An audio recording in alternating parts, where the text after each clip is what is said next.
In the heart of a bustling metropolis, where the rhythm of the city was a constant, driving beat, a teenage girl named Maya lived and breathed basketball. It wasn't just a sport to her.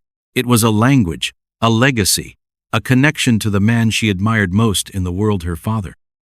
This Saturday was different, charged with a nervous energy that had been building for weeks. The city championships were just around the corner, and Maya had her sights set on a specific pair of sneakers, the new Air Jordan Legacy 12, a pair she felt held a touch of magic. For months, Maya had been a whirlwind of dedication. Every weekend, she refereed youth league games, her sharp calls and fair play earning her respect and a steady income. She'd taken on extra chores, saved every dollar of her allowance, and resisted the temptation of countless other things. This wasn't just about buying expensive shoes, it was about earning them. It was a testament to her discipline, a quiet nod to the work ethic her father had instilled in her. The destination for this momentous purchase was Soul Supremacy, a high-end sneaker boutique nestled in the city's most affluent district, a place whose pristine glass facade seemed to shimmer with an air of exclusivity. As she approached, the sunlight glinted off the polished chrome of the door handle. She paused, adjusting the sleeves of her comfortable but well-worn hoodie. Beneath it, she wore a t-shirt from her own basketball team. She was acutely aware of how she might be perceived in a place like this, a young black girl in athletic wear. She pushed the thought aside. Just get the shoes and go, she told herself. Taking a steadying breath, she pulled open the heavy glass door, a soft electronic chime announcing her arrival. The interior of Soul Supremacy was a shrine to sneaker culture. The walls were lined with floating shelves, each displaying a single, perfect shoe, like a priceless work of art. The air was thick with the scent of new leather and a subtle, clean fragrance. The other patrons were mostly men in trendy streetwear, their voices a low murmur as they discussed release dates and resale values. Maya paid them no mind, her eyes scanning the displays for the Legacy 19. Behind the polished counter stood a woman named Karen.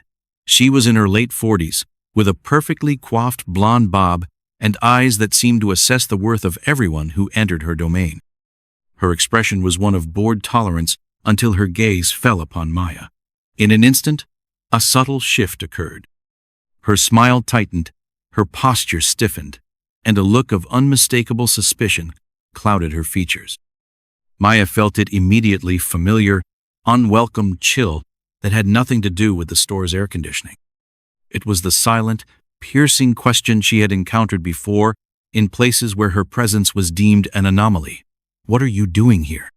Refusing to be intimidated, Maya walked to the counter, her voice clear and polite. Hi, I'd like to see the Air Jordan Legacy XIIs in a size 7, please. Karen didn't move.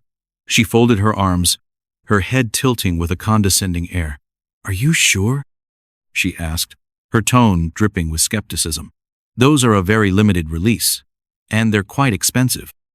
A knot formed in Maya's stomach, but she kept her composure, just as her father had always taught her. She reached into her pocket and pulled out a small zipped pouch, revealing the neatly stacked bills inside. I'm sure, she said, her voice firm. I have the money right here.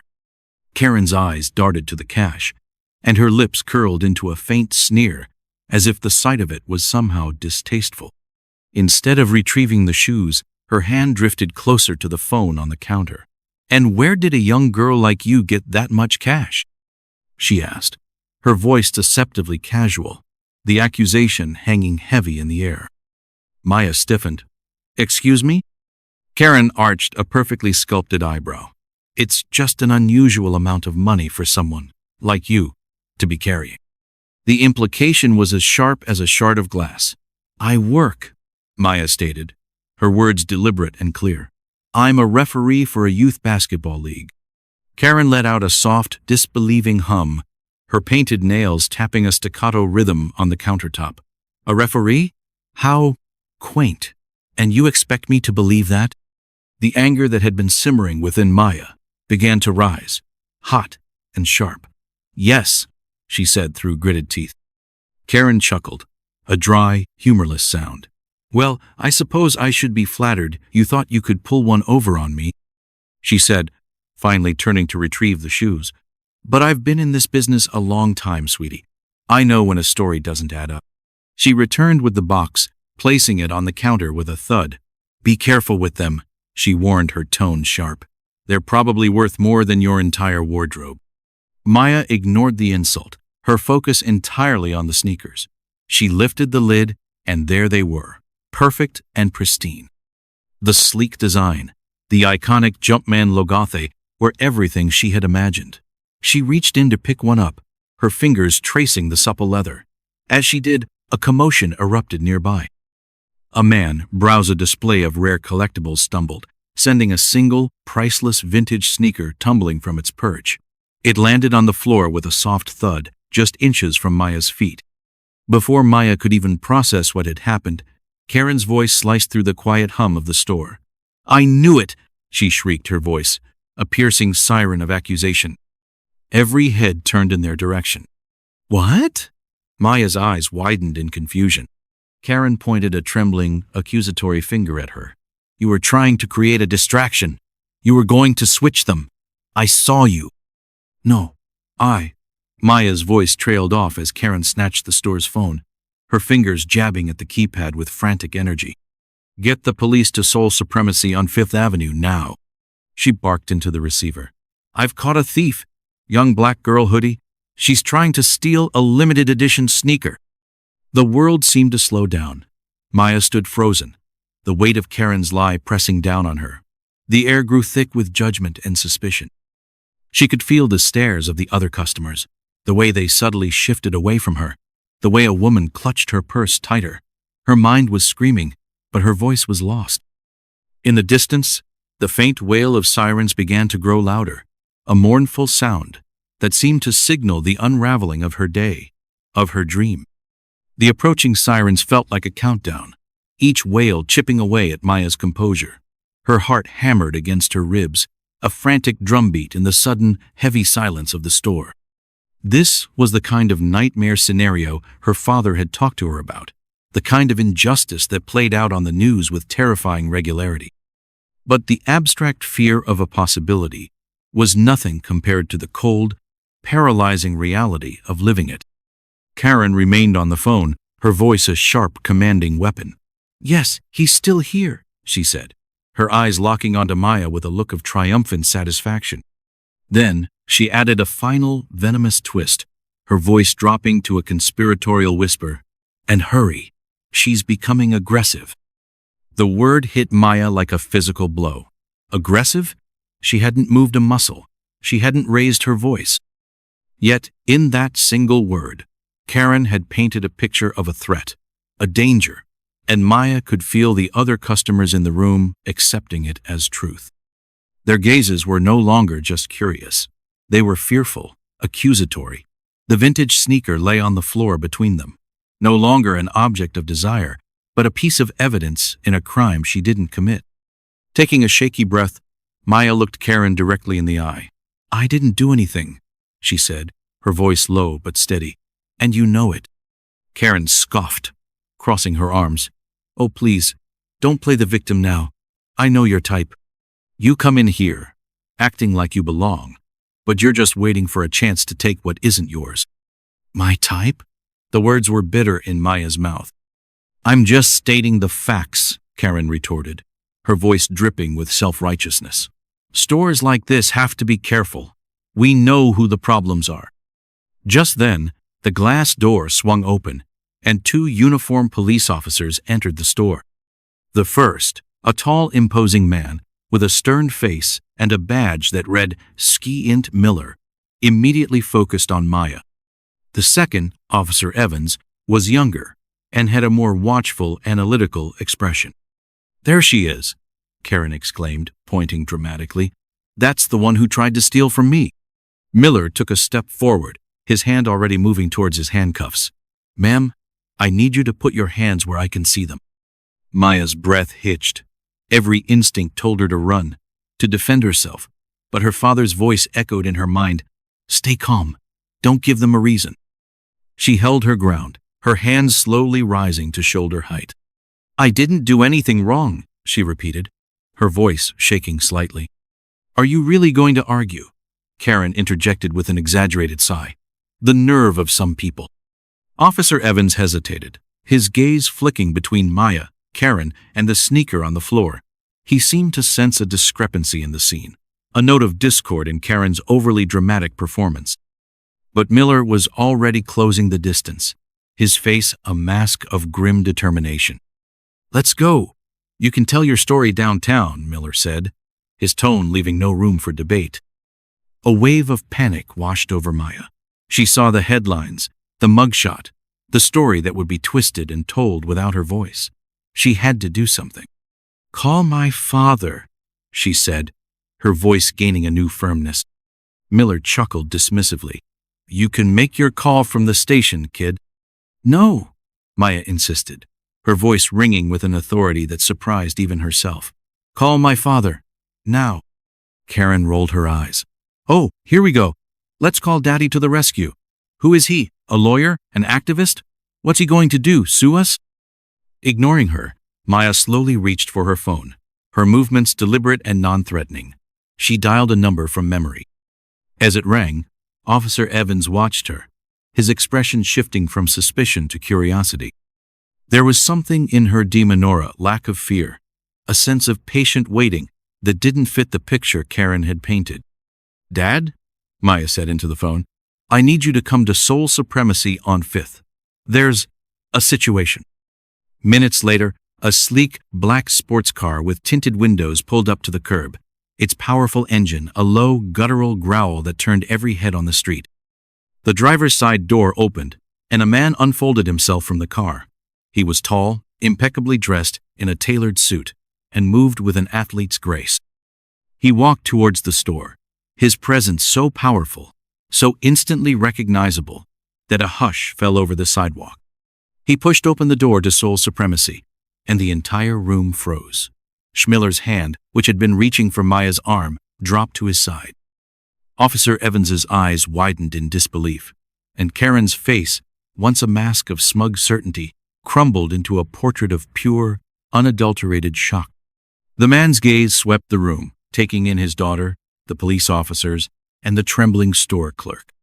He held up a hand, not in a threatening way, but with an air of absolute command that brought the entire chaotic scene to a dead halt. I'm Michael Jordan, he announced, his voice calm, yet resonating with an authority that left no room for argument. He then turned his steely gaze on Skent. Miller. And that, he said, gesturing to Maya, is my daughter. Now can someone please explain to me why you are about to put her in handcuffs? For a moment, the only sound in the store was the frantic thumping of Karen's heart. The air was thick with a new kind of tension, one born not of suspicion, but of pure, unadulterated shock. Michael Jordan stood in the center of the room, a titan of sports and culture, his presence warping the reality of the situation. Sajite Miller was the first to find his voice, though it was strained and several octaves higher than before. Mr. Jordan, sir, we received a report of an attempted theft. Michael's gaze was unwavering. A report? Or an accusation? Did you review the security footage before you decided my daughter was a criminal? Miller shifted on his feet, his bravado evaporating under the weight of that stare. We were about to. Were you? Michael's voice was dangerously quiet. Because it looks to me like you were about to arrest a child based on the word of one frantic woman without a single piece of evidence. It was then that Karen, desperate to regain control, burst out. She was trying to steal. I saw her. She was going to switch the shoes. Michael finally turned his full attention to her. The sheer force of his focus seemed to make her shrink. Ma'am, he said, his voice as smooth and hard as polished marble. My daughter came in here today with money she earned herself, to buy a pair of sneakers. She came here to be a customer, to support your business. And you decided, before she even had a chance to pay, that she was a thief. So I hope for your sake, that security footage tells the exact story you're telling. No one dared to speak as the store manager, who had been hiding in the back office, scurried to play the security footage on a monitor behind the counter. The silent black and white film played out the truth, clear and irrefutable. It showed Maya's polite request, Karen's dismissive attitude, the other customer's clumsy accident, and Karen's immediate, baseless accusation. There was no distraction, no attempted switch, no crime, just a girl and a lie. The silence that followed was damning. Officer Evans let out a long, slow breath, shaking his head. Shh. Miller's face was a stony mask of humiliation, and Karen looked as if the floor had been pulled out from under her, her face pale, her eyes wide with the devastating realization of her mistake. "So, Sergeant," Michael said, his voice cutting through the silence, "what happens now? Are you still planning on making that arrest?" Miller, his face flushed, could only shake his head. Michael then looked back at Karen. "And you?" he said, his voice devoid of anger, filled instead with a profound disappointment. "Do you have anything to say to my daughter?" Karen's mouth opened and closed, but no sound came out. No apology, no remorse, just the silent, pathetic collapse of her own prejudice. "That's what I thought," Michael said, a deep sadness in his eyes. He put a protective arm around Maya's shoulders. "Come on, sweetheart. We're leaving." As they walked towards the door, Maya paused and looked back at Karen, at the officers, at the other customers who were now staring at their shoes, at the ceiling, at anything but her. "I just wanted to buy a pair of sneakers," she said, her voice clear and strong, the weight of the moment carried in those simple words. As they stepped out of the store and into the fresh air, Michael held the door to his car open for her. Once they were both inside, the tinted windows shielding them from the curious eyes of the gathering crowd, he turned to her. "Are you okay?" Maya let out a shaky breath she didn't realize she'd been holding.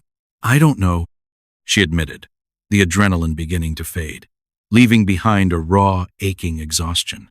"Even when we win, it feels like we lose." Michael nodded, his expression somber. "I know," he said, "but today, you didn't let them break you. You stood your ground. You were strong. I am so proud of you." He then pulled out his phone. But this isn't over. Within hours, the story was everywhere. Michael Jordan's publicist had released a statement detailing the incident, condemning the racial profiling and praising Maya's composure. The security footage, mysteriously leaked to the press, went viral. Soul supremacy became a trending topic for all the wrong reasons. Their social media was flooded with angry comments. Their Yelp page, a sea of one-star reviews. By the end of the day, the store had issued a formal apology and announced that Karen had been fired. A few days later, on the day of the city championships, a package arrived from Maya. Inside were the Legacy 2Os, in her size, with a simple, handwritten note from her father. "Go win." That night, as Maya stepped onto the court, the new sneakers felt light as air on her feet. She played with a fire and a fury she didn't know she possessed. Every dribble, every pass, every shot was infused with the memory of that day, with the injustice and the anger, but also with the pride and the love. In the final seconds of the game, with her team down by 1, she drove to the basket, soaring through the air, and scored the winning shot. As the crowd roared, she looked over at her father in the stands. He was on his feet, a wide, proud smile on his face. In that moment, Maya knew that she hadn't just won a game. She had won something far more valuable. She had learned that her worth wasn't determined by the prejudices of others, but by the strength of her own character, a legacy more precious than any pair of sneakers.